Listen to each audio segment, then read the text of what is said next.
Our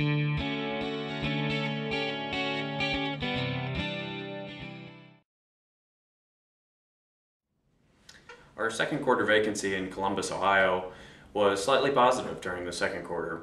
We had approximately 28,000 square feet of positive absorption, which was a good thing coming off of nearly 1.2 million square feet of negative absorption experienced in the first quarter. One of the significant deals that was done in the second quarter was a lease with Genco that was done to service their marketplace account. That was approximately 150,000 square feet in the Etna marketplace, signed at a Prologis building. We expect similar absorption to happen moving into the third and fourth quarter. One tenant in, one tenant out kind of a thing, and tenants are remaining very cautious as they contemplate whether they stay in their existing space or look to relocate during these uncertain times. We expect to see more activity during the third quarter of this year, mainly because the velocity of showings late in the second quarter actually picked up.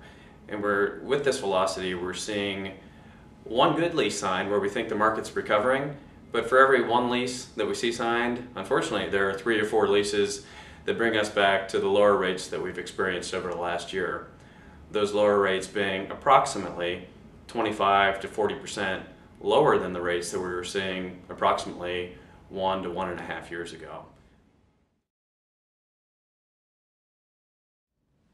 There were no industrial investment sales during the second quarter of 2010 in Columbus.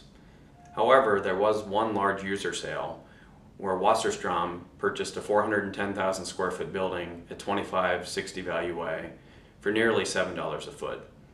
This was a distressed sale purchased out of receivership, and we anticipate that this trend will continue moving forward as owners look to buy buildings for a deal. Moving forward, we continue to advise our owners to not sell unless they have to or unless they have a driving business need.